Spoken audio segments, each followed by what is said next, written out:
It was only 7 days ago the Kangaroos were in finals contention, but following their meek exit, they took to Etihad in the final game of the home and away rounds with 9th place up for grabs. They'd face a Tigers side looking for their 4th win in a row, but it was the Kangaroos who'd jump out of the box. That's exactly where it'll go, Sparty. Just needs 5 metres to straighten, didn't worry about it. The handball to Petrie, the Roos get the first. But the Tigers would hit straight back through Vickery. It's a better kick, still not the fluency I'd like, but a good one. North's chairman would choose to spend Father's Day solo, watching on as goals to McMillan and Petrie helped the Kangaroos skip clear, but the Tigers soon found their target. Needs 12 to tie the Coleman, comes in, gets the first of what he thinks will be 12. Revolt would need another 11 to tie the Coleman. Aaron Black would post his first in footy and enjoy the attention from his fellow shinboners as the Kangaroos ran the Tigers off their feet. Will the running shot at goal make any difference? And have a look at that. It does, because he didn't have to think about it. But Richmond would crumb their way back into contention. White from the boundary line, Rewalt's he being held, they're both holding each other. Rewalt wanted it off the ground, Nahas kicks it. North Melbourne would take a 13-point lead into quarter time and the Tigers would soon take a bite out of it. He guarded it, spilled to Nahas, round the corner, great kick Nahas. At times the Kangaroos triple teamed Jack Revolt, but it made little impact. Beautiful hands, Cochin to Martin. Vickery's got the long ball he wanted. Jack's hanging around the back. He'd mark another one off the tally and moments later he'd boot them into the lead. Look at Jack, here he comes for his 3rd goal. The Coleman's not out of the question.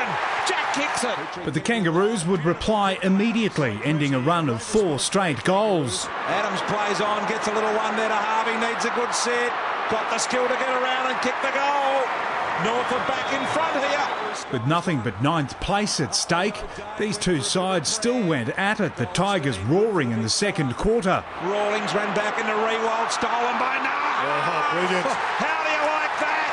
Nahas gets up and kicks his 3rd. Brent Harvey was single-handedly keeping the Kangas in it with his and the team's 2nd for the quarter, but the Tigers would soon reassert their dominance. A 50-degree angle, plenty of time and nursed it through nicely. Tigers by 2 goals on the eve of half-time. The Tigers had booted 6 goals to 2 in the 2nd quarter for a 12-point lead, but it didn't last long. The Kangaroos were to raise it soon after the big break. How does this happen? Petrie marks, he can have a set shot, gives it over the top. Here's Thomas.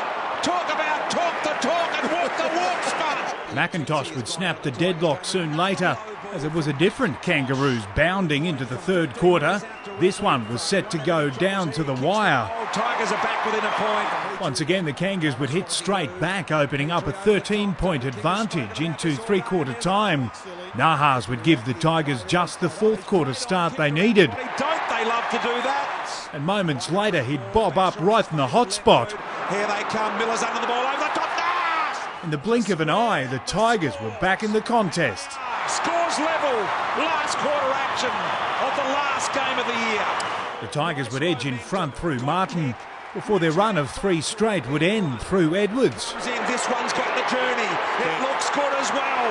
North Melbourne back in front by 2 points. Daniel Jackson's coat hanger would have been tough for the coaching staff to swallow. It had cost the Tigers a crucial goal. Swallow, relatively easy shot, kicks the goal.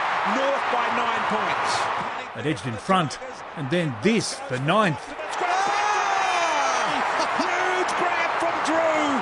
Tigers' hopes dashed. 13-point lead with 3 minutes left. The Kangaroos finishing season 2011 on a high. 13-point victors over a brave Richmond.